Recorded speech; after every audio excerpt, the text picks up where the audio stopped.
The candle flames bent sideways as another burst of laughter swept through the dining hall, and Verity Ashford pressed herself deeper into the shadowed alcove beside the towering marble pillar, willing herself to become part of the stone itself. Invisible. That was her purpose here, her profession, her survival. 38 guests filled the dining hall of Hartwell Manor, their jewels catching firelight, their voices rising and falling in the practiced rhythm of aristocratic conversation. Crystal clinked against crystal. Servants moved like ghosts between chairs, and Verity stood motionless against the wall, exactly where a paid companion was expected to stand, present enough to be summoned, absent enough to be forgotten. Lady Dorothea Whitmore had not glanced in her direction for over 2 hours. This was normal. This was correct. Verity's employer required her presence at social events, not for companionship, but for propriety. A respectable young woman to fetch shawls and smelling salts, to listen to complaints during carriage rides home, to exist without existing. Verity had perfected this art across 3 years of service. She knew how to hold her breath when important conversations happened nearby. She knew how to fix her gaze on the middle distance, seeing nothing, remembering everything. She knew how to make her face pleasant but unremarkable, her posture straight but unnoticeable, her entire being a blank space that eyes slid past without registering. Tonight, however, something was different. She felt it before she understood it, a prickling awareness along her skin, a disturbance in the air. Someone was looking at her, not through her, not past her, at her. Verity's training screamed at her to keep her gaze fixed on the far wall, to ignore the sensation, to remain invisible. But her body betrayed her. Her eyes moved of their own accord, scanning the glittering crowd until they collided with a gaze so direct, so unexpectedly focused, that her breath stopped in her throat. He sat near the head of the table, this man who was watching her.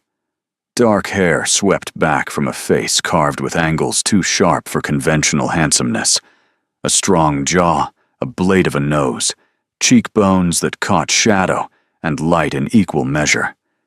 But it was his eyes that held her paralyzed, gray as winter storms, gray as the moment before lightning strikes, and fixed on her with an intensity that made her feel suddenly, terrifyingly visible.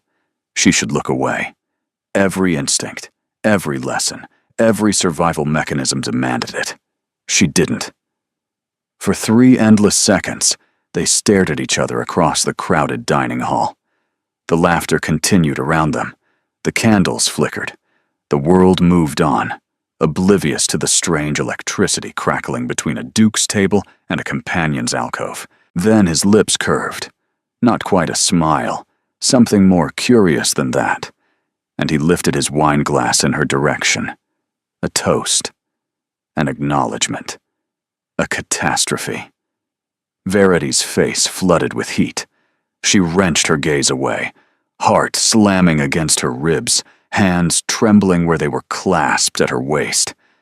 Had anyone else seen? Was Lady Whitmore watching? Oh God, had she just made eye contact with a nobleman for 3 full seconds, like some desperate social climber? She risked a glance at her employer. Lady Whitmore was deep in conversation with a portly baron, paying no attention to her companion's internal crisis. The guests continued eating, drinking, laughing. No one had noticed. No one except him. Against every shred of judgment she possessed, Verity looked back toward the head of the table. He was still watching her. And this time, there was no mistaking the amusement in those storm-gray eyes. "Who is that?" she heard him ask, his voice carrying across a lull in conversation with the careless authority of someone who expected answers. The question rippled outward. Heads turned. Eyes searched. And suddenly, impossibly, 38 members of London's elite were looking at the shadowed alcove where Verity Ashford stood frozen like a rabbit before wolves. "Your Grace?" The woman beside him, Lady Hartwell, their hostess, followed his gaze with obvious confusion. "I'm not certain I understand. Who is what?" "The young woman by the pillar." He gestured with his wine glass, casual and devastating. "In the gray dress. I don't believe we've been introduced." Lady Hartwell squinted toward Verity's alcove, her expression shifting from confusion to dismissal. "Oh, that's just Lady Whitmore's companion. Nobody of consequence, Your Grace. Shall I have more wine brought?" "Just." Nobody. Of consequence. The words should not have stung. They were accurate. They were her reality. But hearing them spoken aloud while those gray eyes remained fixed on her face, Verity felt something crack inside her chest, something that had been frozen for a very long time. "Nobody of consequence," the Duke repeated slowly, and his tone made Lady Hartwell's smile falter. "How fascinating. I find I'm quite curious about nobody of consequence. What's her name?" The dining hall had grown quieter now, conversations dimming as guests sensed something interesting unfolding. Lady Whitmore had finally noticed the attention, her face cycling through confusion, alarm, and calculated interest in rapid succession. "Her name is Verity Ashford, Your Grace," Lady Whitmore said, her voice carrying across the suddenly attentive room. "She's been in my service for 3 years. A very capable girl. Very quiet. Verity." The Duke tasted the name like wine. Truth. How appropriate. And then he did something that would be whispered about in drawing rooms for weeks to come. Something that would upend Verity's entire existence. He rose from his chair, set down his wineglass, and walked directly toward her. The distance between the dining table and Verity's alcove could not have been more than 40 feet, but each step the Duke took seemed to stretch time itself. She watched him approach with the horrified fascination of someone witnessing their own destruction, unable to run, unable to hide, unable to do anything but stand there as her carefully constructed invisibility shattered around her. He was taller than she'd realized, broader in the shoulders. He moved with the unconscious grace of someone who had never once worried about taking up too much space, someone whose presence was a right rather than a privilege. When he stopped before her, close enough that she could smell sandalwood and something darker, muskier, her heart was beating so violently, she was certain he could hear it. "Miss Ashford." His voice was lower now, meant only for her. "You've been standing in this alcove for nearly 3 hours. Your feet must be aching." Of all the things she'd expected him to say, that was not among them. Your Grace, that is..." Words tangled on her tongue. She had spent 3 years perfecting the art of silence, and now when speech was required, she could barely remember how language worked. "Breathe," he suggested, not unkindly. "I'm not going to bite, though I understand why you might assume otherwise, given the circumstances." Verity forced air into her lungs. "Forgive me, Your Grace. I'm not accustomed to being noticed." "No, I don't imagine you are." Those gray eyes studied her face with an intensity that made her want to shrink back into the stone. "Lady Whitmore keeps you well hidden. One might almost think she's afraid of the competition." "There is no competition." The words came out sharper than intended. "I am a paid companion. My purpose is to be useful, not visible. And yet here you are, extremely visible." A ghost of a smile crossed his features. "Tell me, Miss Ashford, do you always attend dinner parties by standing against walls like a particularly lovely piece of furniture?" Lovely. He'd called her lovely. Verity felt her face flame. "I attend to Lady Whitmore's needs, Your Grace. That is my position." "A position that requires 3 hours of standing in an alcove?" His eyebrow arched. "What needs precisely are you attending?" Behind him, Verity could see the entire dining party watching their exchange with rapt attention. Lady Hartwell looked scandalized. Several young ladies were whispering behind their fans. And Lady Whitmore, Her employer's expression was a complicated mixture of alarm and avarice, calculating whether this unexpected attention might somehow benefit her. "Your Grace, please." Verity dropped her voice to barely above a whisper. "You're creating a scene. People are staring. Let them stare." He said it with the casual dismissiveness of someone who had never once cared about social consequences. "I find I'm rather enjoying this conversation, Miss Ashford. You're the first person tonight who said anything remotely interesting." "I've barely said anything at all." "Precisely. Most people say far too much. You have the gift of economy." He tilted his head, studying her. "How old are you?" 23, Your Grace." "Educated?" "My mother saw to it before she passed. Languages, literature, history, music." "And how did someone with languages, literature, history, and music end up as Lady Whitmore's invisible companion?" The question hit a nerve. Verity felt her spine stiffen. "The same way most women end up in situations they did not choose, Your Grace. Necessity." Something flickered in his eyes. Surprise, perhaps, or respect. Before he could respond, a new voice cut through the tension. "Theron, darling, what are you doing?" A young woman appeared at his elbow, dark-haired and bright-eyed, with an elfin face and a smile that suggested she found the entire situation delightful rather than shocking. "You've abandoned poor Octavia mid-sentence and crossed the entire dining hall to speak with." "Oh." Her gaze landed on Verity, and her smile widened. "Oh, how wonderful. You found someone interesting. I knew this dinner party couldn't be a complete waste." "Cosima." The Duke's voice held a note of warning. "Perhaps not now. Perhaps exactly now." The young woman, Cosima, extended her hand to Verity with cheerful disregard for propriety. "I'm Cosima Vane. This brooding creature is my brother, Theron, the Duke of Ashworth. He has a terrible habit of terrifying people without meaning to." "Are you terrified?" Verity blinked. Somewhat, yes."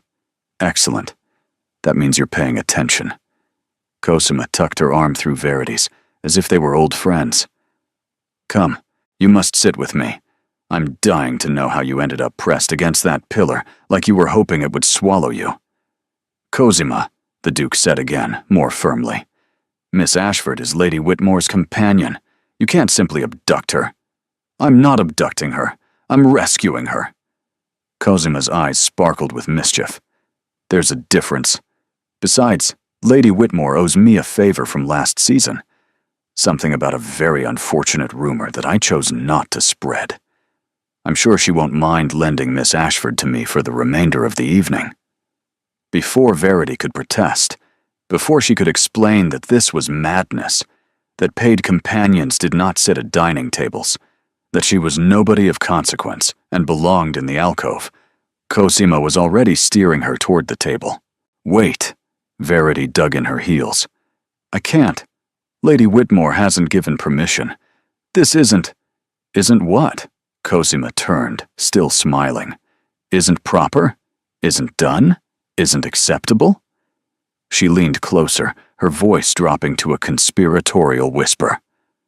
"The wonderful thing about being a Duke's sister, Miss Ashford, is that I get to decide what's acceptable. And tonight, I've decided that you're going to sit beside me and tell me everything about yourself, while my brother pretends not to listen." Verity looked back at the Duke, searching for rescue or reason. He offered neither. Instead, he simply inclined his head, those storm-gray eyes unreadable. "You might as well surrender, Miss Ashford. My sister is a force of nature.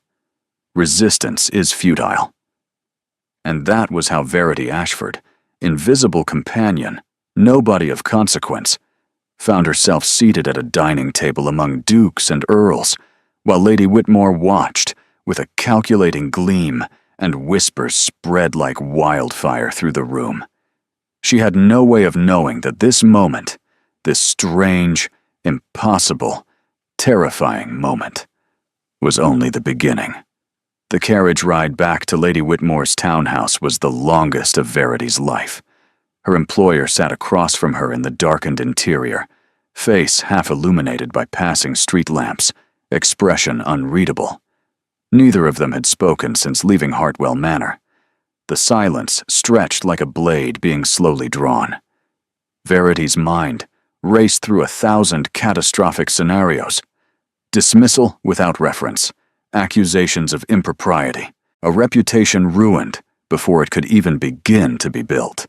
3 years of careful, invisible service destroyed in a single evening because a duke had decided to look at her.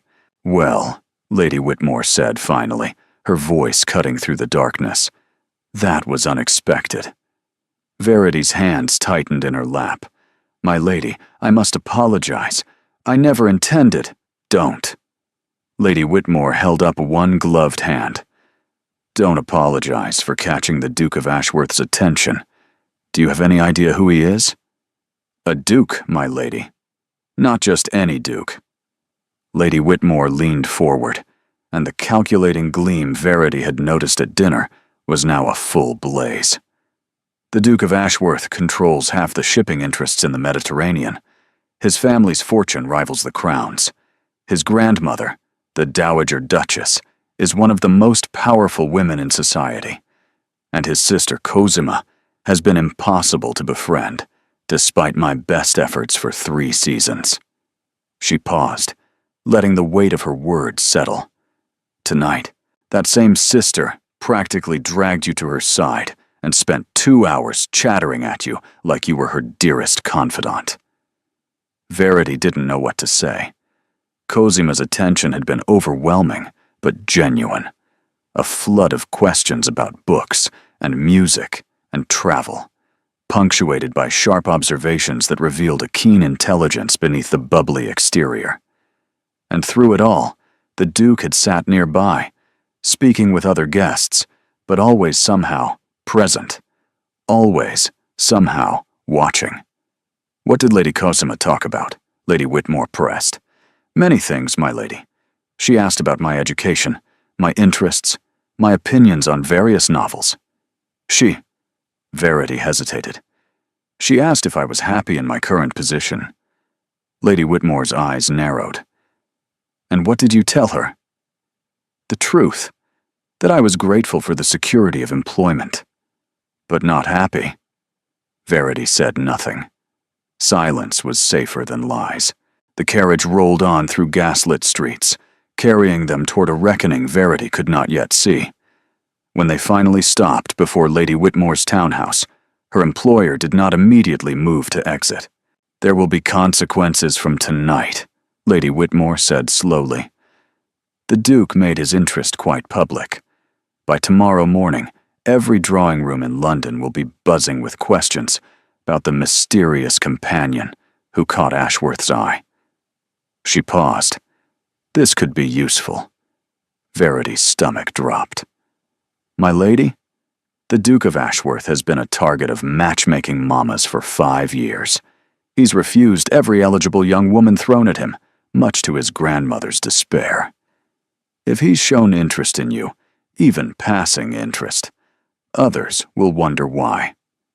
Lady Whitmore's smile was thin and calculating. "You may have become my most valuable asset, Miss Ashford. We shall see how this unfolds." She exited the carriage without another word, leaving Verity alone with her racing thoughts and the terrible suspicion that her life was no longer her own. The next morning brought chaos.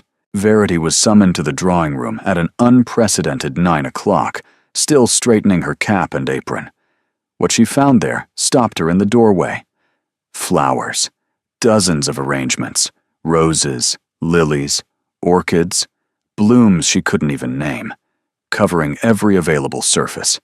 And in the center of it all, Lady Whitmore sat clutching a cream-colored card with an expression of pure astonishment. "They arrived an hour ago," Lady Whitmore said faintly. "All of them. From Ashworth House." Verity's heart began to pound. "All of them? Read this." Lady Whitmore thrust the card toward her. The handwriting was bold and masculine, the message brief. Miss Ashford, I find I have more questions. My sister requests the pleasure of your company this afternoon for tea. A carriage will arrive at 3. I hope you will accept. Ashworth tea. Lady Whitmore was still staring at the flowers as if they might explode. He's invited you to tea, at Ashworth House, with his sister. She turned to Verity with an intensity that bordered on frightening. Do you understand what this means? I'm not certain I understand anything, my lady.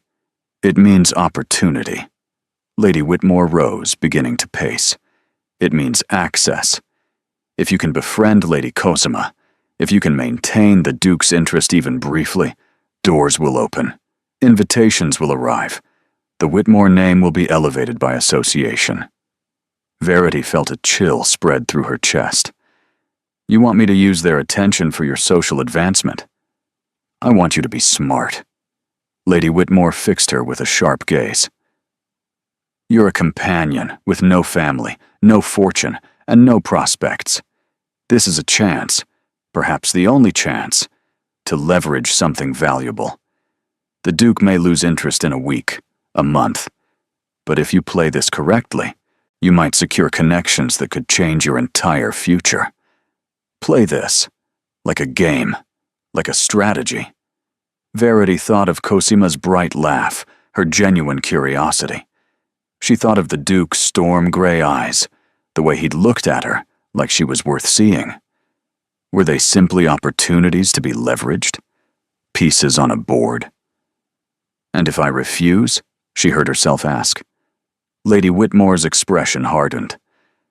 Then you'll find yourself seeking new employment by morning, without references. The threat hung in the air, quiet and absolute. Verity had spent years learning to be invisible, swallowing her opinions to maintain security, sending most of her wages home to her father, whose health grew weaker with each passing month. She could not afford to refuse. I'll go, she said quietly. I'll go to tea. The carriage that arrived at 3 o'clock was magnificent, black lacquer with gold trim, the Ashworth crest emblazoned on the door. Verity sat very still in the velvet interior as London rolled past the windows. Ashworth House announced itself through sheer size, a sprawling creamstone edifice that occupied half a city block. Verity's breath caught as the carriage swept through the entrance. This was not her world. This would never be her world. And yet, she was here. Miss Ashford. Cosima's voice rang out before Verity even saw her. A moment later, the Duke's sister appeared from a doorway, practically skipping with excitement. You came. I wasn't entirely certain you would. Come, come. Tea is laid in the blue parlor, and I have approximately 1,000 questions. She seized Verity's hand and pulled her forward with the same cheerful disregard for convention she'd shown at the dinner party. But before they could reach the blue parlor, a voice stopped them both. Cosima, wait. The Duke emerged from a study, his gray eyes finding Verity immediately. He was dressed more casually today. No formal jacket, his shirt sleeves visible beneath a dark waistcoat. And somehow, that made him more intimidating rather than less. Miss Ashford, he said, thank you for coming. I had little choice, Your Grace. The words escaped before Verity could stop them. Your invitation arrived alongside an implicit threat from my employer. A flash of something, annoyance, concern, crossed his features. Lady Whitmore pressured you? Lady Whitmore reminded me that my position depends on remaining useful. Verity lifted her chin, refusing to look away. Your interest has made me unexpectedly useful. I'm here because refusing would cost me my livelihood. Silence fell. Cosima's grip on her hand tightened. Then, remarkably, the Duke smiled. A real smile, transforming his severe features into something almost warm. You truly do say the most interesting things, Miss Ashford. No dissembling, no flattery, just truth. My name means truth, Your Grace. It would be hypocritical to lie. Then let me speak a truth in return. He stepped closer, his voice dropping. I invited you here because my sister hasn't stopped talking about you since last night. And because for the first time in longer than I can remember, I met someone who looked at me like I was a problem to be survived rather than a prize to be won. His gaze held hers. I'm not interested in leveraging your situation, Miss Ashford. I'm interested in understanding it. Verity didn't know what to say. In years of service, no one had ever been interested in understanding her. Tea, Cosima interjected, breaking the tension. We'll have tea, and I'll ask my 1,000 questions, and Theron will pretend to read in the corner while actually listening to every word, and by the end of the afternoon, we'll all be friends. She beamed at Verity. That's my proposal. Do you accept? It was impossible. It was dangerous. It was everything Lady Whitmore wanted, and nothing Verity had ever dared to want for herself. Yes, she heard herself say. I accept. Cosima clapped her hands in delight. The Duke inclined his head, something like satisfaction in his expression, and Verity followed them into the blue parlor, stepping across an invisible threshold into a world where she might impossibly be seen. She didn't know yet that this afternoon would change everything. She didn't know that in 3 weeks she would become the most talked about woman in London. And she certainly didn't know that the Duke watching her from across the parlor was already beginning to fall. The blue parlor was not blue at all, but rather a symphony of soft cerulean and silver, with walls papered in hand-painted Chinese silk, depicting cranes in flight and cherry blossoms drifting on invisible winds. Verity stood just inside the doorway, afraid to move, afraid to touch, afraid her very presence might somehow tarnish the perfection surrounding her. Sit, sit. Cosima pulled her toward a settee upholstered in velvet so fine it seemed to ripple like water. You're looking at everything like it might shatter. I promise the furniture won't break. I'm looking at everything like I've never seen anything so beautiful, Verity admitted quietly. Because I haven't. Something softened in Cosima's expression. Then we'll have to show you more beautiful things. Theron, stop lurking in the doorway and come be civilized. The Duke entered with less reluctance than his expression suggested, settling into an armchair across from them with the ease of someone who owned every surface he touched. A footman appeared with tea service, delicate porcelain painted with forget-me-nots, silver pots gleaming, plates of sandwiches and cakes arranged like tiny works of art. Verity watched Cosima pour with practiced grace and accepted a cup with hands she willed not to tremble. The tea was fragrant, rich, nothing like the weak brew she'd grown accustomed to in servants' quarters. Now, Cosima tucked her feet beneath her with cheerful disregard for posture. Tell me everything. Where were you born? What books do you love? Have you traveled? Do you play music? What's your opinion on Lord Byron? Genius or scoundrel? Both, I should think, Verity answered before she could stop herself. Most geniuses are scoundrels. The mind that creates beauty is rarely content with ordinary virtue. Cosima laughed with delight. Oh, I knew I liked you. Theron, she thinks Byron is a beautiful scoundrel. Isn't that perfect? Miss Ashford seems to have opinions on many things. The Duke's voice was mild, but his gaze was sharp with interest. I suspect she's been hiding them for years. Verity set down her cup carefully. Companions are not paid for opinions, Your Grace. We're paid for silence and service. And which of those costs you more? The question cut deeper than it should have. Verity looked away, studying the painted cranes on the wall. The silence, she said finally. Always the silence. Cosima reached over to squeeze her hand. Then speak here. Say whatever you like. This room is a sanctuary from propriety. Isn't that right, Theron? Within reason. But there was warmth beneath the Duke's dry tone. Miss Ashford, you mentioned your mother saw to your education before she passed. Tell me about her." It was an unexpected request. People rarely asked about her mother, rarely asked about anything beyond her usefulness. Verity found herself answering despite her caution. She was a vicar's daughter, educated beyond her station, my father used to say, but she never saw knowledge as a matter of station. She taught me French and Latin before I was 10, made me memorize poetry, insisted I learn to play the pianoforte even when we couldn't afford proper lessons. Verity's throat tightened. She died when I was 16. Fever. After that, everything changed. "Your father?" Cosima asked gently. "He never recovered. Not in his heart, not in his circumstances. He'd been a solicitor, respectable, successful, but grief made him careless. Bad investments, trusted the wrong partners." Verity heard her own voice grow distant. "By the time I was 19, there was nothing left. I took a position as a companion to keep a roof over his head." "And he's alive? Your father?" "Barely." The word caught on old pain. "His health has been failing for years. The physician says it's his lungs.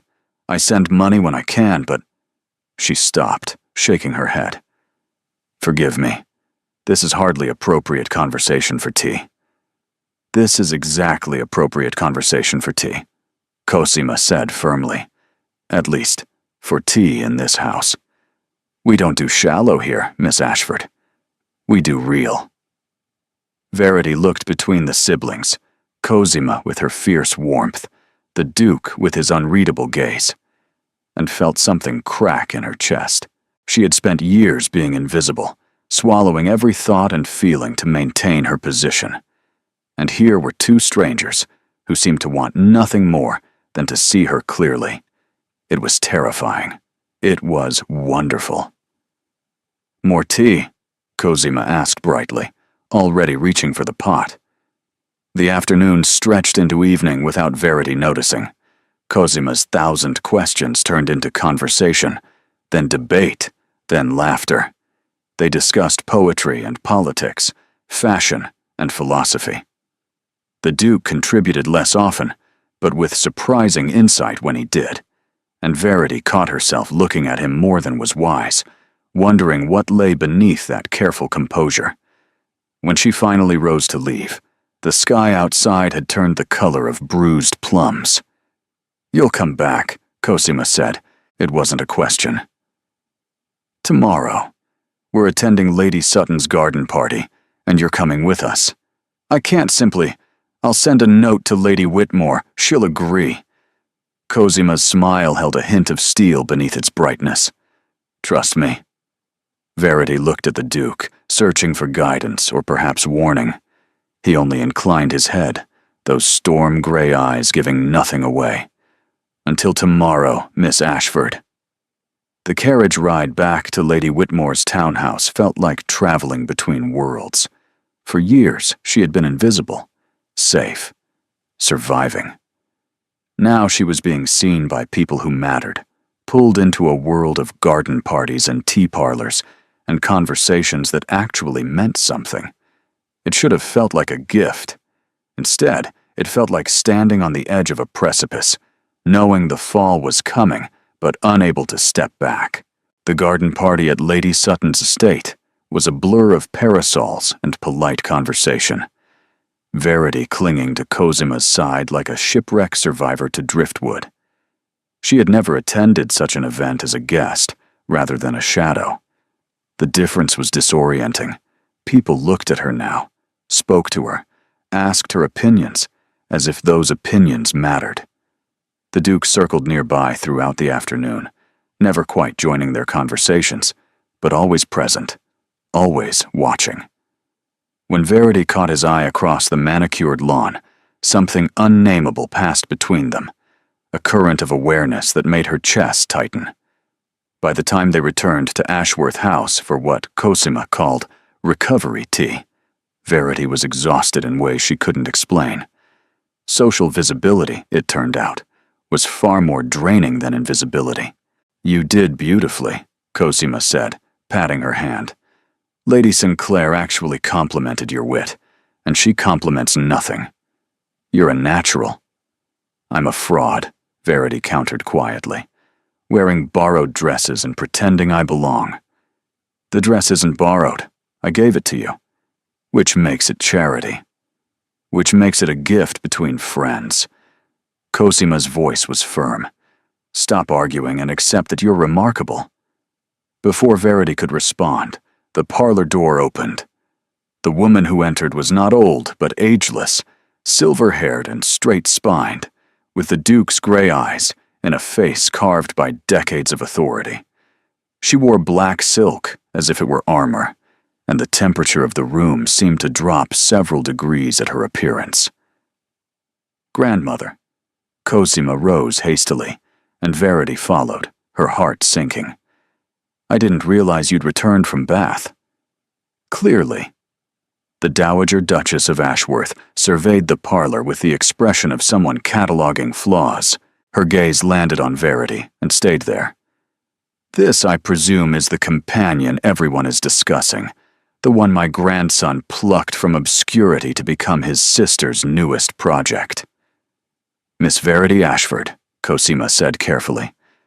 May I present my grandmother, the Dowager Duchess. Verity curtsied as deeply as she knew how. Your Grace. The Dowager moved further into the room, circling Verity with the slow assessment of someone examining livestock. Acceptable posture, tolerable features. The dress is last season's style, but passable. Who educated you? My mother, Your Grace, before her passing. A vicar's daughter, I'm told, married above herself to a solicitor who subsequently lost everything. The Dowager's voice was cold with facts. Your father is an invalid. Your brother joined the Navy and hasn't been heard from in 2 years. You've been a paid companion to Lady Whitmore for 3 years, earning £30 annually plus board. Is there anything incorrect in my account? Verity's hands trembled at her sides. No, Your Grace. You're remarkably well informed. I'm the Dowager Duchess of Ashworth. It's my business to be informed when strange young women begin inserting themselves into my family. She stopped directly in front of Verity, close enough that the scent of lavender, and something sharper, authority itself, filled the air. What is your purpose here, Miss Ashford? I have no purpose beyond accepting Lady Cosima's kindness. Everyone has a purpose. Don't insult my intelligence with false modesty. The Dowager's gaze sharpened. Do you intend to seduce my grandson? Grandmother, Cosima's voice rose in outrage. I'm asking a legitimate question. The girl appears from nowhere, catches Theron's attention at a dinner party, and suddenly she's attending garden parties and taking tea in the family parlor. The pattern is obvious. Verity felt ice spread through her veins, but she refused to look away. The pattern you're describing, Your Grace, is one of your grandson's making, not mine. He noticed me. He invited me. I was standing in an alcove trying to be invisible when he decided to see me. If you have concerns about intentions, perhaps you should direct them at him. The silence that followed was absolute. Then, remarkably, the Dowager laughed.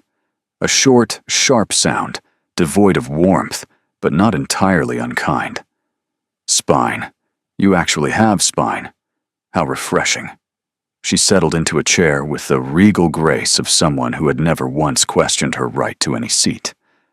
Cosima, leave us. But now. Cosima squeezed Verity's hand before departing, shooting her grandmother a look of pure frustration. The door closed, and Verity was alone with the most powerful woman in the Ashworth family. Sit. The Dowager pointed to the settee. You and I are going to have an honest conversation, Miss Ashford. I suspect it may be the most honest conversation you've had in years. Verity sat, her back straight, her heart hammering. My grandson, the Dowager began, has been dead inside since his father passed. Since the weight of the title fell on his shoulders, he has performed his duties with perfect competence and no spark of life. I have paraded eligible young women before him. He has rejected every single one. I'm sorry for your concern, Your Grace, but I don't see what this has to do with— Don't interrupt. The dowager's voice cracked like a whip. Last night, my grandson left his study voluntarily for the first time in weeks. This morning, he personally selected the flowers to send you. At the garden party, he smiled, actually smiled, when you said something clever about political reform. Do you understand what I'm telling you, Miss Ashford? Verity's mouth went dry. I'm not certain I do. I'm telling you that for the first time since his father's death, something has broken through my grandson's armor, and that something is you. The dowager leaned forward, her gray eyes intense. I don't know yet whether this is a blessing or a catastrophe, but I know this. Whatever game you're playing, you will not hurt him. If you do, I will ensure you never work in any household in England again. I will ensure your father's care becomes impossible to afford. Do we understand each other? The threat was absolute, brutal, delivered with the cold certainty of someone who could and would follow through. And yet, I'm not playing a game, Your Grace. Verity's voice came out steadier than she felt. I don't want to hurt your grandson or anyone else. I was content being invisible, safe, surviving. Whatever is happening now, I didn't seek it and I don't understand it. But I'm not a villain, and I won't be treated as one simply because your grandson decided I was worth seeing. The dowager studied her for a long moment. Something shifted in her expression, not softening exactly, but recognition. His father saw me that way once, she said quietly. Against all advice, against all reason. He looked at a merchant's daughter and decided she was worth the scandal. I spent 40 years proving his faith was justified. She rose, smoothing her skirts. You may stay for dinner, Miss Ashford. After that, we shall see. She left without another word, leaving Verity alone with a racing heart and the terrible suspicion that she had just passed a test she hadn't known she was taking. Days folded into each other like the pages of a book Verity couldn't stop reading. Cosima's invitations continued, teas, musicals, walks in the park, and each one pulled Verity deeper into a world she had never dared to want. Lady Whitmore remained suspiciously accommodating, eager for reports and connections, and Verity gave her just enough information to maintain peace while guarding the parts that mattered. The parts that involved the Duke, because despite his sister's cheerful presence at every event, it was Theron who increasingly occupied Verity's thoughts. The way he listened when she spoke, really listened, as if her words carried weight.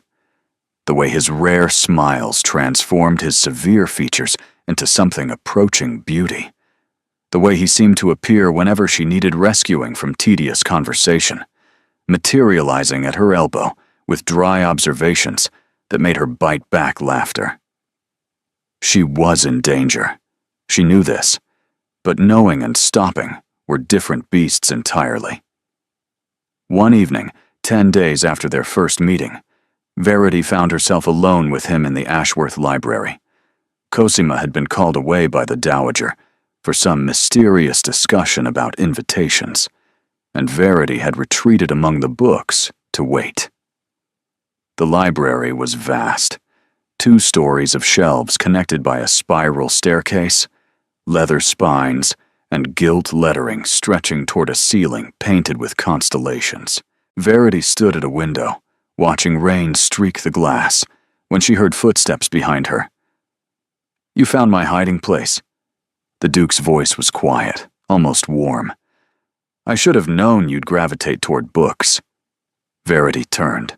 He stood among the shelves like he belonged to them, lamplight catching the angles of his face. Your hiding place. My father called it that. Said whenever the weight of everything became too heavy, I could find refuge here. Books don't demand anything.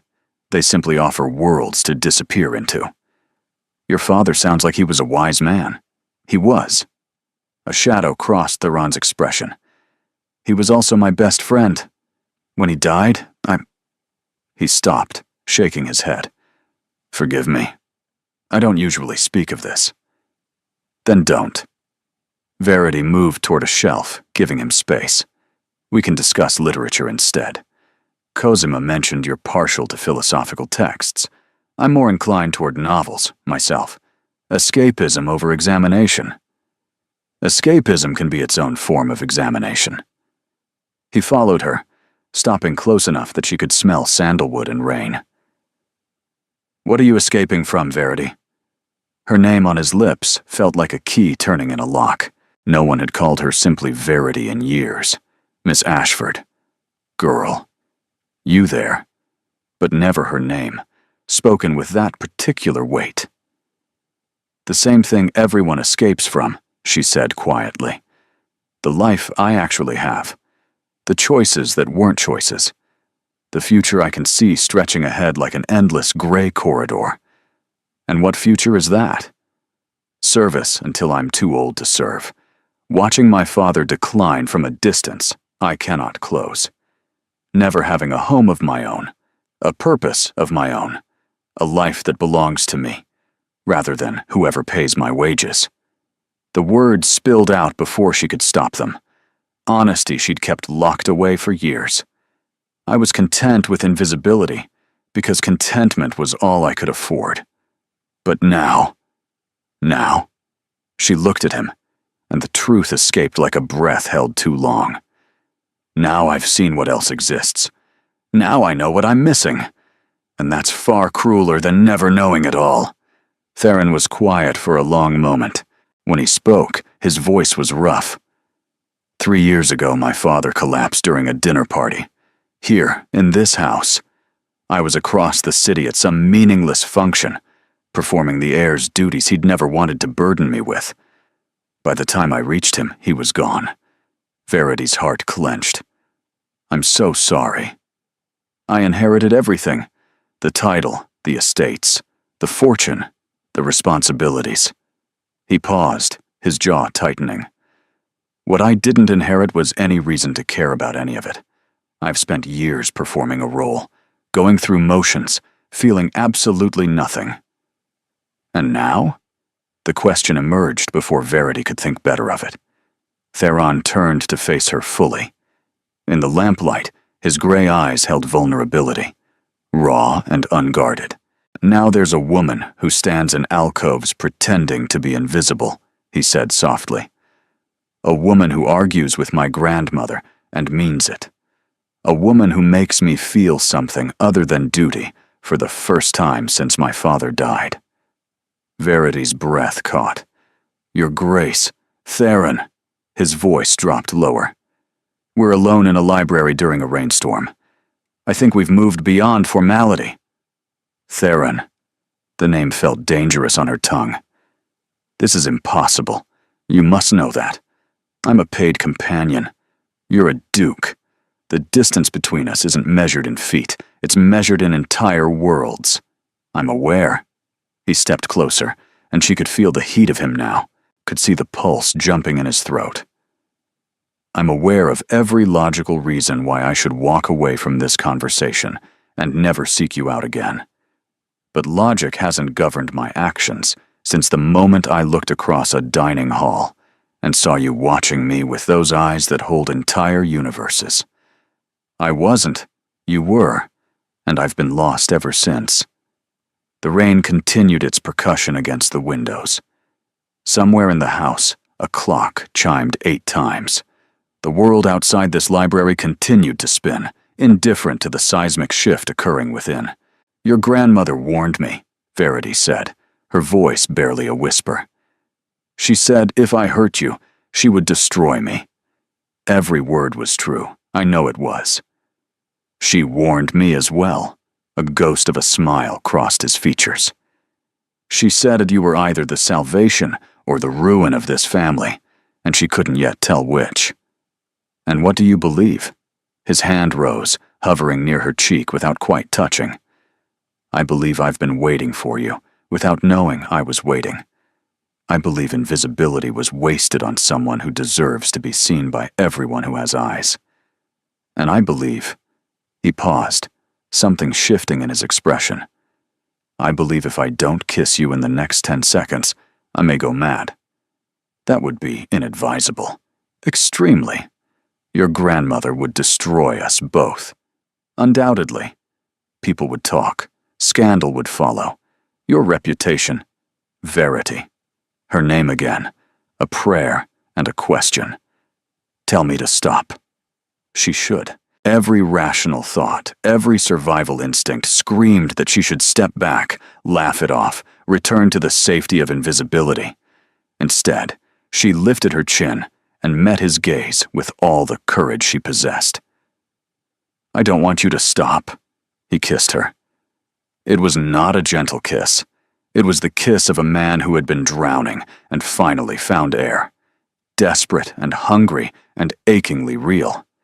His hands cupped her face, his mouth moved against hers, with a passion that stole her breath and her reason. Verity kissed him back with equal abandon, her fingers gripping his waistcoat. Years of silence shattered in a single moment. Years of invisibility burned away in the fire of his touch. When they finally parted, both breathing hard, the library seemed to spin around them. "That was—" Theron began. "A mistake," Verity finished, though her voice held no conviction. "A beautiful, terrible mistake. If it was a mistake, it's one I intend to make again." His forehead rested against hers. "Stay for dinner. Stay for the week. Stay for however long it takes me to convince you this isn't impossible. Your grandmother will be managed. Lady Whitmore can find another companion. The entire world can burn for all I care." His voice was fierce now. "I've spent years caring about nothing, Verity. Let me care about something. Let me care about you." She should refuse. She knew she should refuse. But when had knowing ever stopped the heart from wanting? "1 week," she whispered. "I'll stay 1 week, and then we'll see what's possible." His smile broke through the severity of his features, like sunrise through storm clouds. 1 week, he agreed. "That's all I need." He kissed her again, softer this time, full of promise rather than desperation, and Verity let herself fall into it, knowing even as she did that she was tumbling toward either the greatest joy of her life or its complete destruction. Perhaps, she thought dimly, they were the same thing. The week Verity had promised stretched into 2, then began creeping toward 3. Lady Whitmore's notes grew increasingly pointed, demanding reports, requesting details, hinting at consequences. Verity responded with carefully crafted half-truths while spending her days at Ashworth House and her nights lying awake, reliving every conversation, every glance, every stolen moment in shadowed corridors. The library kiss had changed everything. Theron had not kissed her again, a restraint that felt both considerate and maddening. But he had made his intentions clear in 1,000 smaller ways. The way his hand lingered when he helped her into carriages, the way he sought her opinion on estate matters, parliamentary debates, the arrangement of gardens, the way he looked at her across crowded rooms with an intensity that made her bones feel liquid. And now the Ashworth ball was upon them. "You're going to be magnificent," Cosima declared, surveying Verity in the full-length mirror. The gown was midnight blue silk that caught light like captured stars. Sapphires borrowed from the family vault adorned her throat. She looked like someone else, someone who belonged. "I look like a fraud," Verity whispered. "You look like a duchess." Cosima's voice was unusually serious. 300 guests are arriving tonight. Give them extraordinary. The Ashworth ballroom was legendary. 3 crystal chandeliers, walls of gilded mirrors, a ceiling painted with Greek mythology. She descended the main staircase on Cosima's arm, hyper-aware of every eye that turned, every whisper that followed. Then she saw Theron waiting at the bottom of the stairs, and everything else ceased to matter. He was devastating in formal evening wear, black jacket, white cravat, his dark hair swept back to reveal the sharp architecture of his face. When their eyes met, his expression softened into something private, something meant only for her. "Miss Ashford." He bowed over her hand, propriety maintained for watching eyes, but his voice dropped to a murmur only she could hear. "You've stolen every thought I've had for the past 3 weeks. Tonight, apparently, you intend to steal my breath as well." Heat flooded her cheeks. "Your Grace is too kind. Your Grace is barely containing himself." His thumb traced a secret circle on her palm before releasing her. "Save me the first waltz, and the supper dance, and every moment in between that propriety allows." The evening became a blur of introductions, conversations, assessments. Verity felt like a specimen under glass, examined and catalogued by every dowager and debutante in attendance. Some were friendly, genuinely curious about the mysterious companion who'd caught a duke's eye. Others were cold, dismissive, their smiles sharp with contempt. Lady Octavia Mercer was among the latter. She materialized at Verity's elbow, all golden curls and ice-blue eyes. "Miss Ashford, how lovely to finally meet you properly." "Lady Octavia." Verity kept her tone neutral. "I confess I'm curious about you." A paid companion, suddenly appearing in the Duke's private circle. Octavia stepped closer, her voice dropping to a poisonous whisper. "You do understand this is temporary, don't you? Dukes don't marry companions. You're a novelty. When the season ends, you'll return to your alcoves, and Ashworth will choose someone appropriate. Someone like me." Verity's hands trembled, but she refused to look away. "If you're so confident, why bother warning me? Enjoy your evening, Miss Ashford. It won't last." She glided away, leaving Verity's composure in ruins. The waltz began before Verity could retreat to gather herself. Theron appeared at her side, concern flickering across his features. "What did she say to you?" "Nothing worth repeating." Verity forced a smile. "Shall we dance?" He led her onto the floor, and for a moment, the world contracted to just the two of them. His hand at her waist, her palm pressed to his, the music swelling around them like a tide. "You're trembling," he said quietly. "I'm overwhelmed." "Because of Lady Octavia?" Verity didn't answer. Couldn't answer. Because the truth was too large, too devastating to speak aloud. That Octavia was right. This was temporary. This was fantasy. And no amount of beautiful gowns or borrowed sapphires could change the fundamental reality of who Verity was and who she would never be. "Look at me," Theron commanded softly. "Whatever poison she poured in your ear, it's lies. I don't want appropriate. I don't want someone like her." His grip tightened. "I want you. You want the version of me dressed in silk and sapphires. But that's not who I am, Theron. I'm 30 pounds a year and mending my own stockings. I'm invisibility and silence, and a future so narrow I can barely breathe." "Then let me give you a different future." The waltz ended. They stood frozen, surrounded by applause they didn't hear. But she was already pulling away, retreating into the crowd, searching for a shadow to disappear into. She found one in a deserted gallery. The dowager emerged from the shadows. "Running away, Miss Ashford? How predictable." Lady Octavia spoke truths I didn't want to hear. I know precisely what she said. The dowager paused. "Come, there's something you need to see."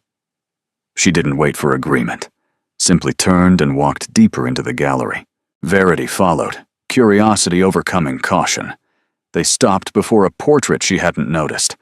A young woman in an outdated gown, dark-haired and serious-faced, with eyes that held something fierce and unbroken. "My wedding portrait," the Dowager said, "painted 53 years ago when I was 19 and utterly terrified." Verity studied the image. "You don't look terrified." "I was skilled at hiding it.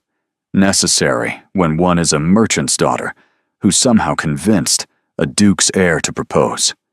The Dowager's voice softened fractionally. "I was told I was temporary. A novelty. A scandal that would ruin the family name. I was told to leave before I destroyed everything. But you stayed. I stayed. And I spent 50 years proving everyone wrong." The Dowager turned to face her. "My husband loved me until his final breath. My son grew up in a house full of that love. And every person who predicted my failure is now dust, while I remain. Dowager Duchess of Ashworth, mistress of this house, keeper of this family." Verity's throat tightened. "Why are you telling me this?" "Because my grandson is in that ballroom, watching the doors like a man waiting for execution, wondering if he's lost you already." The Dowager's eyes were steel and silver. "Because you have something I recognize. That fierce, unbroken core that refuses to surrender.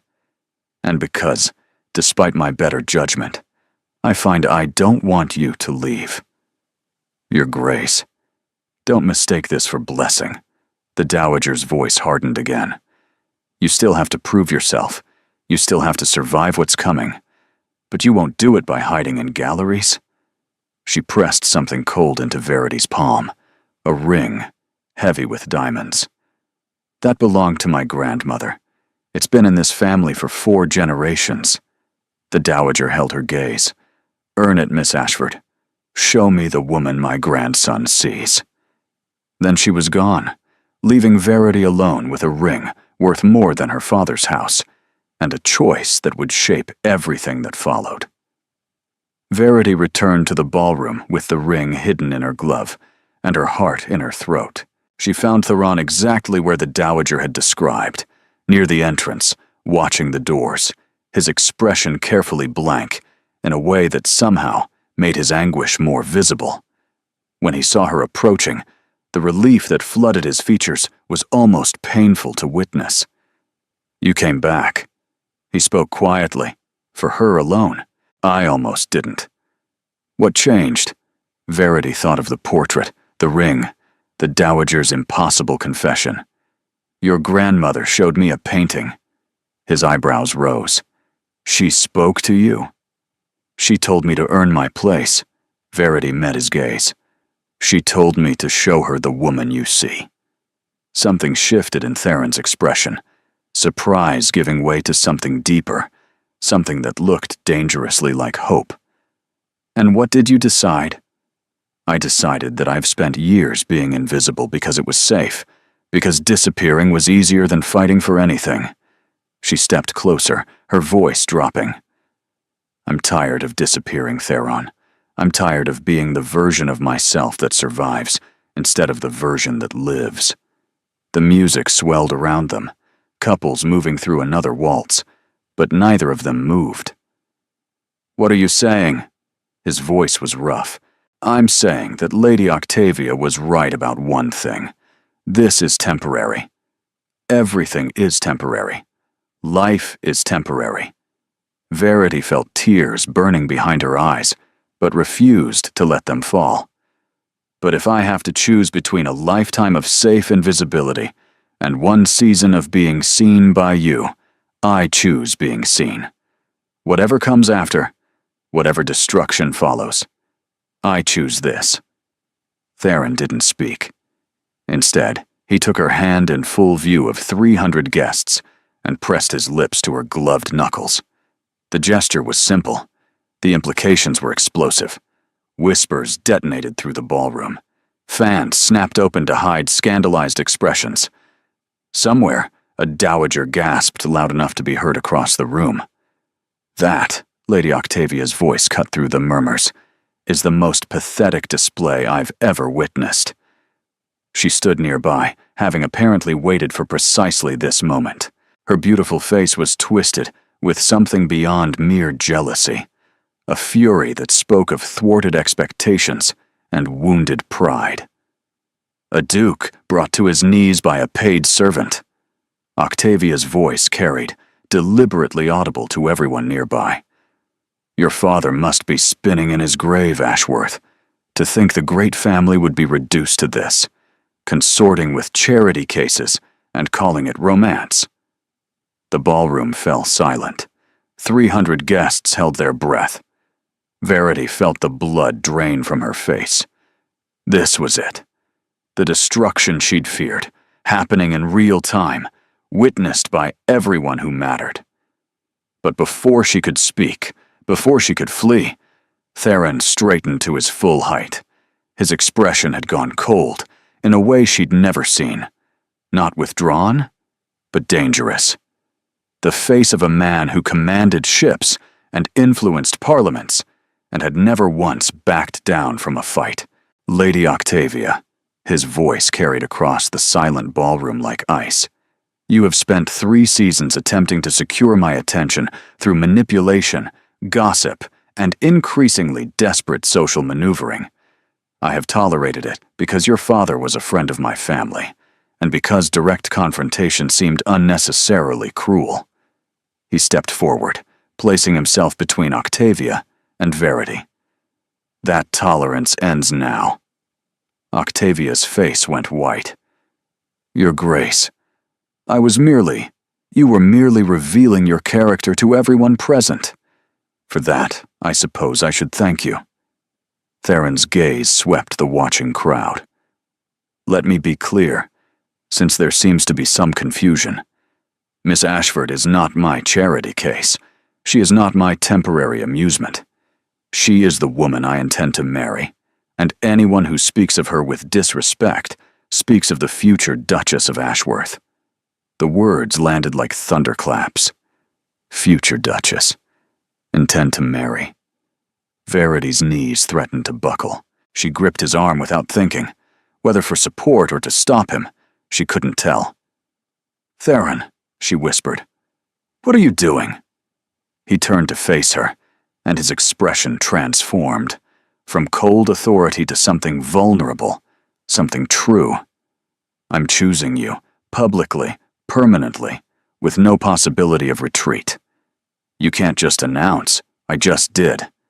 He raised her hand again, and this time, when he kissed it, there was nothing proper about the gesture. The question is whether you'll accept. The ballroom waited, 300 people watching, judging, cataloging every breath and expression for tomorrow's gossip. This was the moment that would define everything. Her future, his reputation, their shared fate. Verity thought of her father's declining health, her mother's buried dreams, and the years of silence and invisibility that had hollowed her out from the inside. She thought of Octavia's cruelty and the Dowager's challenge, and Cosima's fierce friendship. She thought of Theron, who had looked across a crowded room and seen her when no one else had bothered to look at all. Yes, she heard herself say, I accept. The chaos that followed was immediate and overwhelming. Cosima rushed forward with tears streaming down her face. The Dowager watched from across the room with an expression Verity couldn't read. Lady Whitmore looked simultaneously triumphant and furious. And Octavia turned and fled, her social destruction complete. But Verity barely noticed any of it, because Theron was pulling her close, propriety be damned, and whispering against her hair. I would have waited. I would have done this properly, gradually, given you time to adjust. Why didn't you? Because I couldn't let her hurt you. His arms tightened. Because the thought of you believing her lies, of you running again, I couldn't bear it. Not when the truth was so simple. And what truth is that? He pulled back just enough to meet her eyes. That I love you. That I've loved you since you looked at me in that dining hall, like I was a problem to be survived rather than a prize to be won. That I will spend the rest of my life proving you were worth every scandal every whisper, every moment of chaos we're about to endure. Verity wanted to cry, wanted to laugh, wanted to pinch herself and confirm this was reality and not some fever dream born of exhaustion and longing. Instead, she said simply, "I love you too." And when he kissed her, right there in the middle of his own ballroom with 300 witnesses and a lifetime of consequences awaiting, she didn't feel invisible at all. She felt seen. The week following the ball was a tempest of congratulations, scrutiny, and whispered speculation. Society columnists devoted entire pages to the Duke of Ashworth's shocking announcement. Drawing rooms buzzed with competing theories. She was secretly nobility. She was carrying his child. She had enchanted him with witchcraft. Each rumor was more absurd than the last, and each one carved a little deeper into Verity's precarious sense of belonging. But she had Theron. She had Cosima's fierce support. She had even, impossibly, the Dowager's grudging acceptance. What she didn't have was peace. It came on the 8th day, in the form of a letter delivered to Ashworth House by a rider who'd nearly killed his horse reaching London from the north. Verity recognized her father's handwriting on the envelope. Her hands trembled as she broke the seal. The words blurred together through sudden tears. Taken ill. Physician says days, perhaps hours. Come if you can. Come quickly.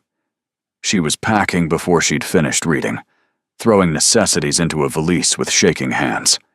Theron found her 20 minutes later, tears streaming down her face, the letter crumpled in her fist. Verity, what's happened?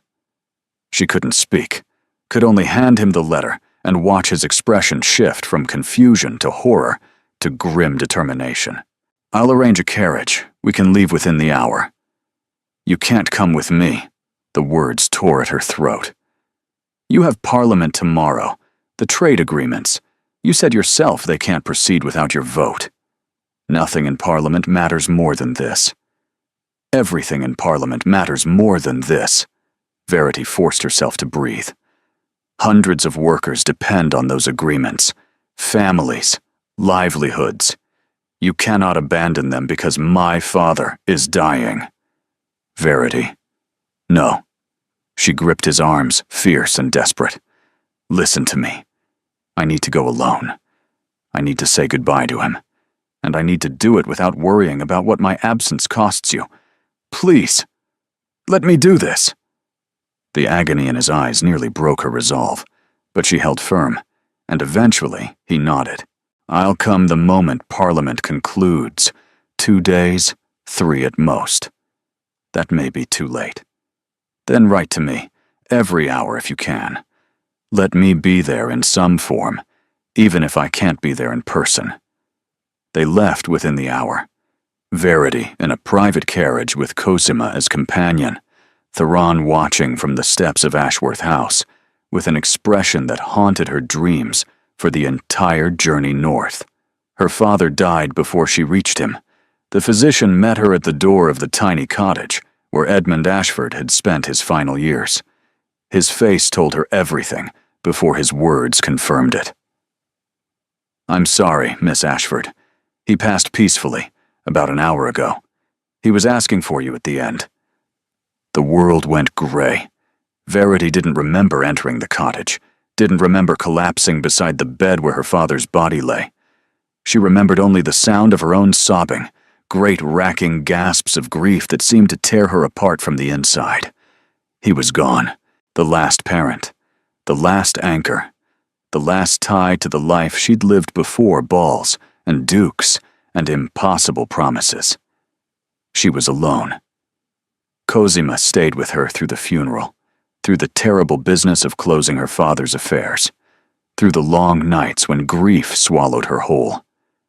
Letters arrived from Theron, pages of love and comfort and desperate wishes that he could be there, but they felt like messages from another world. On the 5th day, a different letter arrived. Lady Whitmore's handwriting was sharp and unmistakable. Miss Ashford, I hope this finds you adequately recovered from your bereavement. I write to inform you that your position in my household has been terminated, effective immediately. Your belongings have been boxed and will be held for 30 days before disposal. Additionally, I have taken the liberty of informing certain interested parties about the true nature of your origins, specifically your father's disgrace, your brother's abandonment, and the precise circumstances under which you entered service. I felt it was my duty to ensure the Duke of Ashworth understood exactly what manner of woman he has attached himself to. I do hope this information does not unduly complicate your situation, though I suspect it may. Lady D. Whitmore Verity read the letter 3 times before its meaning fully penetrated. Lady Whitmore had exposed everything. Every shameful detail Verity had worked so hard to bury. Her father's failed investments, his ruined reputation, the whispers of dishonesty that had followed their family. All of it, laid bare for Theron and his grandmother, and everyone who mattered. As if to confirm her fears, a second letter arrived that same afternoon. This one bore the Ashworth seal. The Dowager's handwriting was elegant and utterly cold. Miss Ashford, recent information has come to my attention regarding your family's history, specifically allegations of fraud and financial misconduct that cast serious doubt on your suitability as a match for my grandson. I have urged Ashworth to reconsider his attachment. He has, thus far, refused. However, I feel compelled to be direct. If these allegations prove true, there can be no marriage. The Ashworth name cannot be tainted by association with scandal of this nature. I suggest you consider carefully whether your continued presence serves anyone's interests, including your own. A V, Dowager Duchess of Ashworth, the ring, the Dowager's ring, still hidden in Verity's valise, seemed to burn against her awareness. "Earn it," the Dowager had said. "Show me the woman my grandson sees." But how could she earn anything now? How could she fight for a future that had just collapsed into rubble? She thought of Theron, his fierce declaration at the ball, his promises of permanence, his love, which had felt so unshakable just days ago. Would it survive this? Could it? Or would he see now what she had always known, that she was nobody, nothing, a woman built on foundations of loss and shame, unworthy of everything he'd offered? Verity made her decision in the gray light of dawn. She wrote 2 letters. The first was to Cosima, thanking her for everything, and explaining that she needed time alone to grieve and think, that she would write when she was ready, that she was sorry for any pain this caused. The second was to Theron. "My love, by the time you read this, I will be gone. Please don't come after me. Please don't search. What I'm doing is necessary. For you, for your family, for the future you deserve. Lady Whitmore has told the truth. My father was suspected of fraud. Our name carries shame I cannot escape. Your grandmother is right to question my suitability. I should have told you myself, but I was afraid. Afraid you would see me differently. Afraid you would realize your mistake. I love you. I will always love you. But loving you doesn't make me worthy of you.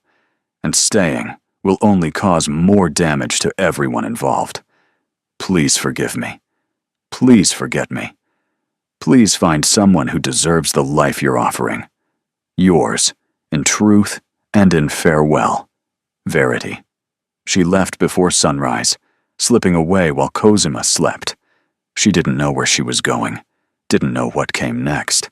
She knew only that she was invisible again, and this time, the invisibility was a mercy. 3 days passed.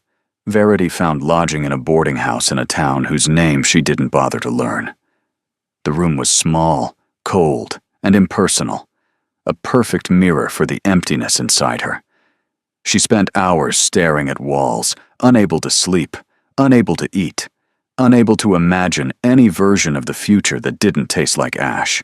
On the 4th morning, someone knocked on her door. She ignored it.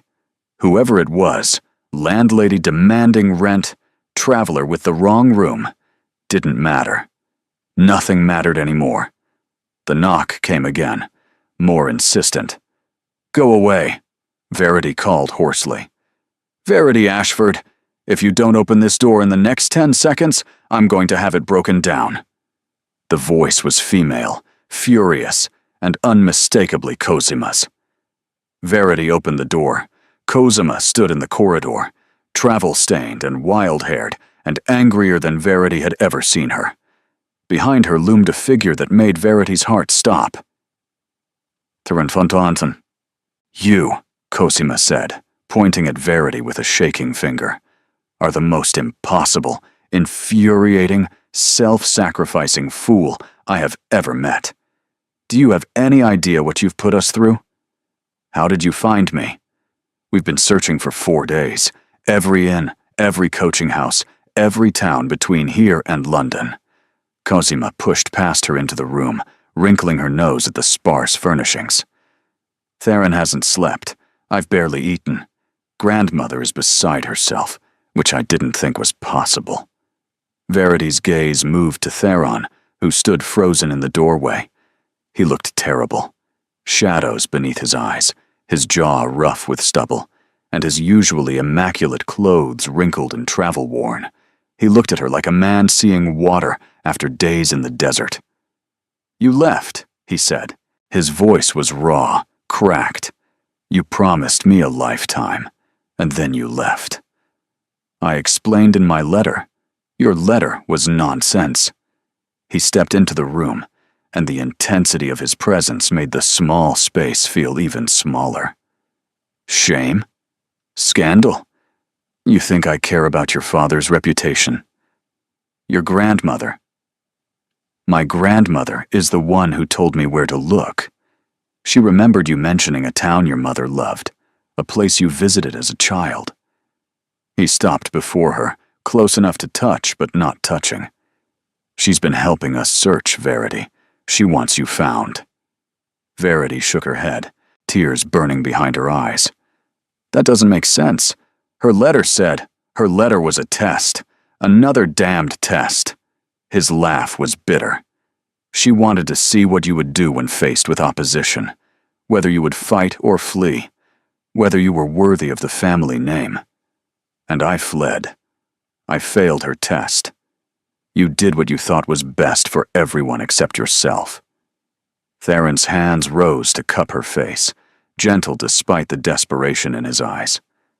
"That's not failure. That's love. Misguided, infuriating love. But love nonetheless." Cosima cleared her throat. "I'm going to find tea and give you two approximately 15 minutes of privacy. Try not to waste it." She vanished, leaving them alone. The silence stretched like a held breath. "I can't let you do this," Verity whispered. "I can't let you sacrifice your reputation, your family's standing, everything you've worked to protect. Let me," his voice sharpened. "You don't get to make decisions for me, Verity. You don't get to decide what I'm willing to sacrifice or what price is too high. I am a grown man, a duke, and I am telling you that I want you. Not despite the scandal, not ignoring the complications. I want you fully, completely, with every imperfect piece of history you carry." "But your grandmother said," "My grandmother climbed into a carriage at 76 years old and spent 4 days searching coaching inns because she couldn't bear the thought of losing you." His forehead dropped to hers. "She told me something while we searched. She told me about her wedding portrait, about the merchant's daughter who proved everyone wrong. She told me you have that same fierce core." Verity's breath hitched. "She said that?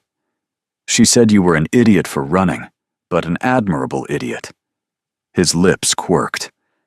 "I believe she meant it as a compliment." "Theron." His name caught in her throat. "I don't know how to do this. I don't know how to believe I deserve it."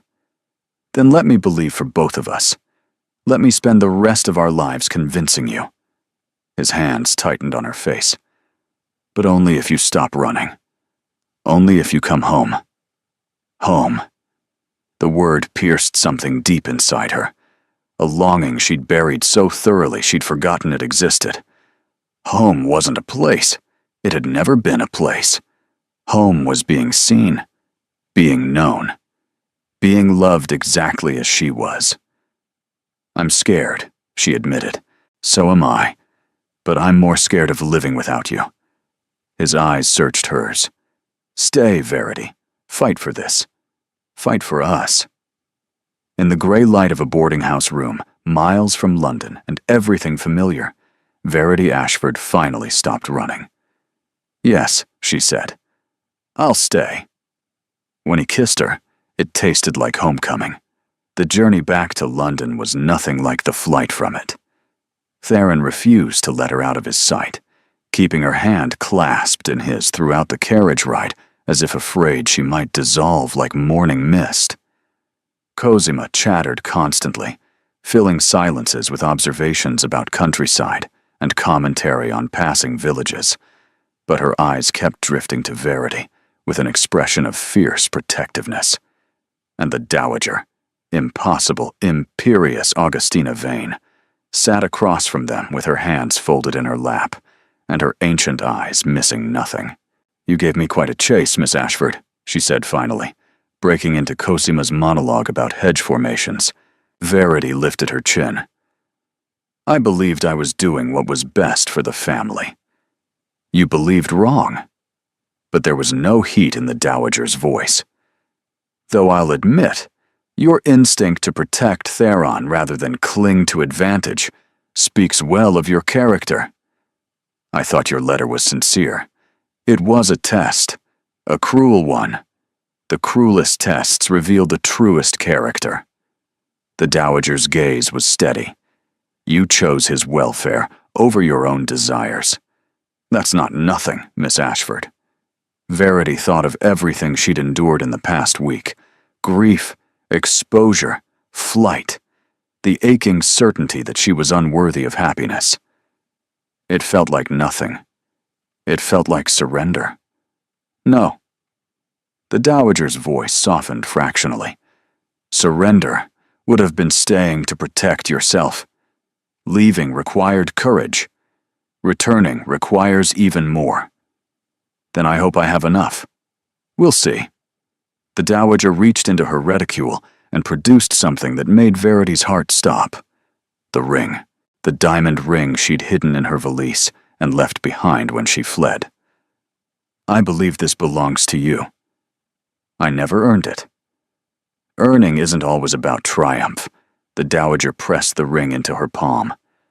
"Sometimes it's about surviving the fire and coming back anyway." Verity looked at the diamonds, generations of Ashworth women contained in gold and stone, and felt the weight of what she was accepting. "Thank you," she whispered, "for coming after me. Thank my grandson. He would have torn England apart to find you." The dowager's lips curved into something approaching a smile. "I merely provided geographical suggestions."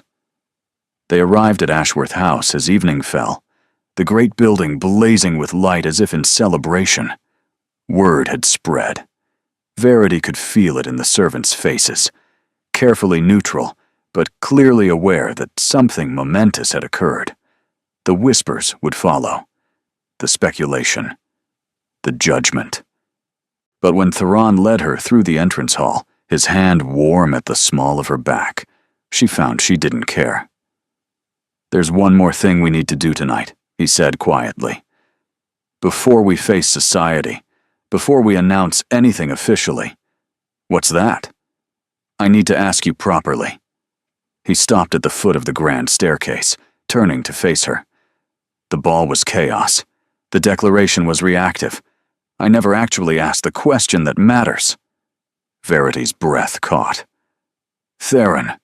He dropped to one knee, right there in the entrance hall, with servants watching, and his sister crying, and his grandmother observing with eagle eyes. "Verity Ashford." His voice was steady, his gray eyes bright with emotion. "You appeared in my life like a ghost I didn't know I was waiting for. You challenged me, surprised me, and made me feel things I'd buried so deep I'd forgotten they existed. You ran from me, which I'm going to hold against you for at least a decade. But you also came back. You came back. I came back, she confirmed, tears sliding down her cheeks. I don't have pretty words. I don't have poetry. I only have the truth, which is that I love you beyond reason, beyond propriety, beyond anything I've ever felt for another human being. He reached for her hand. Will you marry me?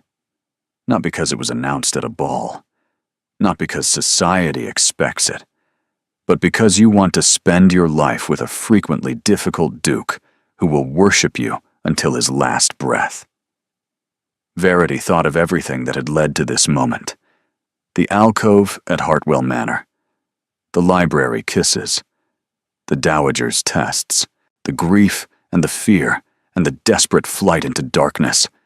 And then she thought of this, a man on his knees before her, offering not just his name, but his heart. Yes, she said, 1,000 times and more, yes. He surged to his feet, lifting her off the ground as he kissed her. Cosima cheered. Somewhere behind them, a footman dropped a tray, and the Dowager Duchess of Ashworth actually laughed, a sound so rare that the servants would whisper about it for years. "Welcome to the family," Augustina said when they finally separated. "Officially, this time. No more tests." "Thank you, Your Grace." "Don't thank me yet. You still have to survive the wedding." But there was warmth beneath the warning, and when the Dowager embraced her, stiffly, briefly, but genuinely, Verity felt something crack open in her chest. Belonging. This was what belonging felt like. "Come," Theron said, tucking her against his side. "We have a wedding to plan, a scandal to weather, and approximately 300 apology letters to write." 300? Everyone we've ever met will have questions. Best to get ahead of the narrative. Verity laughed, the first real laugh in what felt like forever. "I don't know how to be a duchess. Neither did my grandmother once, neither did my mother." His voice softened. "You'll learn. We'll learn together. Together." The word wrapped around her like a promise. She was no longer invisible, no longer running, no longer alone. She was home. 3 weeks. That was all the time between the Duke of Ashworth's announcement at his ball and the wedding that would set London ablaze with speculation. 3 weeks to commission a gown, address invitations, manage a scandal that showed no signs of dying down. 3 weeks of columnists questioning her worth, society matrons debating her suitability, and Lady Octavia Mercer spreading poison wherever she went. Verity weathered it all with a composure that surprised even herself. "You're handling this remarkably well," Cosima observed the morning of the wedding, watching maids flutter around Verity like anxious butterflies. "I expected at least 3 nervous collapses by now." "I've already done my collapsing." Verity smiled at her reflection, the ivory silk gown, the family pearls, the woman who stared back with eyes that had stopped looking haunted. Running away rather took the edge off the anxiety. "Speaking of running," Cosima pressed something into her hand. "From grandmother. She said you'd know what it meant." It was a small portrait, no larger than Verity's palm, the Dowager's wedding painting, rendered in miniature. On the back, someone had written in elegant script, "For the next woman brave enough to stay." Verity's eyes burned with tears she refused to shed. "She's rather wonderful, isn't she? Beneath all the terrifying exterior." "Don't tell her that. Her head is quite large enough already." The ceremony took place in the Ashworth Chapel, a jewel-box space of candlelight and stained glass. The pews were filled with London's finest, some supportive, some merely curious, all watching with the focused attention of an audience at the theater. Verity barely saw them. She saw only Theron, waiting at the altar in his formal best, watching her approach with an expression that made her heart stutter. He looked at her like she was a miracle, like she was the answer to prayers he'd stopped believing in. She reached him, took his hands, and found herself smiling so wide her face ached. "You came," he murmured, low enough for only her to hear. "Did you think I wouldn't? I thought nothing could stop you, but I'm relieved to have confirmation." The ceremony passed in a blur of vows and rings and the solemn weight of words that bound them together. When the bishop pronounced them husband and wife, the chapel erupted in applause that seemed to shake the ancient stones. But Verity heard only Theron's voice as he leaned close. "Mine. Finally. Properly. Completely mine." "Yours," she agreed, "though I expect the same claim in reverse. Forever and always." He kissed her, and the world fell away. The wedding breakfast was an extravaganza of champagne and congratulations. Verity floated through it on a cloud of disbelief, accepting well wishes from people whose names she couldn't remember, and answering the same questions until her throat ached. But through it all, Theron stayed at her side, his hand at her back, his eyes finding hers across crowded conversations, his presence an anchor in the storm of celebration. It was nearly evening when the Dowager finally cornered them, champagne glass in hand, and satisfaction radiating from every pore. "Well," she said, "you've done it. Married the most talked-about woman in London, created a scandal that will fuel gossip for decades, and managed, somehow, to look happy about it." "I am happy, grandmother. I know. That's what makes this tolerable." The Dowager turned to Verity. "You handled yourself admirably, girl. The composure during the ceremony, the grace with the well-wishers. You might actually survive being a duchess. High praise from you, your grace. The highest I give. Don't expect it often." But there was a twinkle in those ancient eyes, and when the Dowager raised her glass in silent toast, Verity felt the last of her doubts dissolve. She belonged here. She had earned her place. And nothing, no scandal, no whisper, no Lady Octavia Mercer, could take that away. Later that night, alone at last in the ducal chambers, Verity stood at the window, watching moonlight silver the gardens below. "Penny for your thoughts." Theron appeared behind her, his arms wrapping around her waist, his chin resting on her shoulder. "I was thinking about that first night, the dinner party at Hartwell Manor. When you tried desperately to disappear into a marble pillar. When you looked at me and decided I was worth seeing." She turned in his arms, facing him. "I never asked why. Of all the people in that room, why did you notice me?" He was quiet for a moment, his thumb tracing circles on her hip. "Because you were the only one who wasn't trying to be noticed. Everyone else performed, smiled for attention, laughed for effect, positioned themselves for maximum visibility. But you," he shook his head, "you stood against that pillar, like you'd accepted your own invisibility, like you'd stopped hoping to be seen. And something in that resignation made me furious. Furious at a world that would make someone like you disappear, at a society that valued noise over substance, at myself for being part of that system without questioning it." His forehead dropped to hers. "I looked at you and saw someone worth fighting for, someone worth becoming better for." Verity's throat tightened. "You barely knew me." "I knew enough. I knew you were intelligent, the way your eyes tracked conversations, cataloged information, missed nothing despite pretending to see nothing. I knew you were strong. 3 hours standing in an alcove without complaint requires fortitude. And I knew you were beautiful in a way that had nothing to do with gowns or jewels." He kissed her softly. "I knew you were worth seeing. And now? Now I know I was right. Now I know I'm the luckiest man in England. Now I know that every scandal, every whisper, every moment of chaos was worth it for the privilege of calling you my wife." Verity kissed him then, not softly, but fiercely, with all the passion and fear and triumph of the past 3 weeks pouring through her. "I love you," she said against his lips. "I love you, and I'm done being invisible."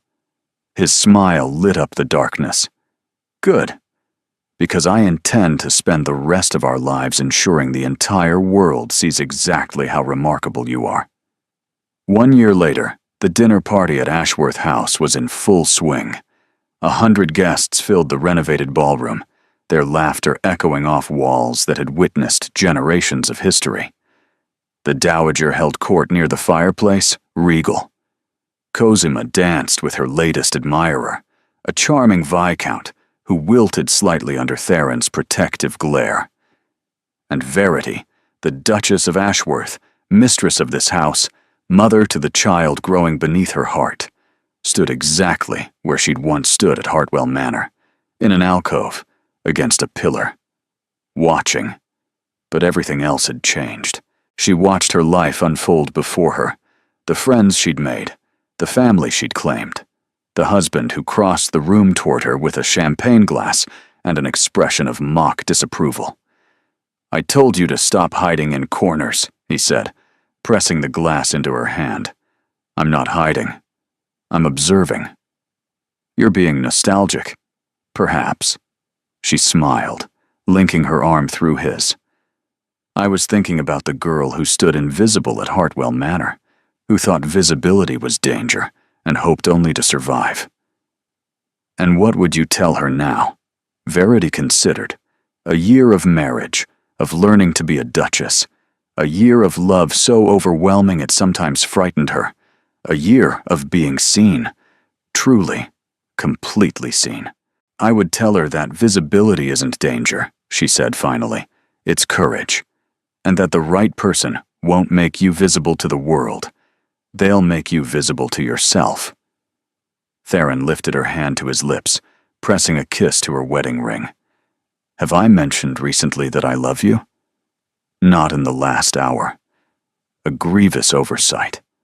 I love you, Verity Vane, more than words can capture." "Better." She leaned into him, feeling their child flutter beneath her heart. "I love you too, even when you're insufferable." "I'm never insufferable." "You're frequently insufferable, but you're also mine." "Forever," he agreed.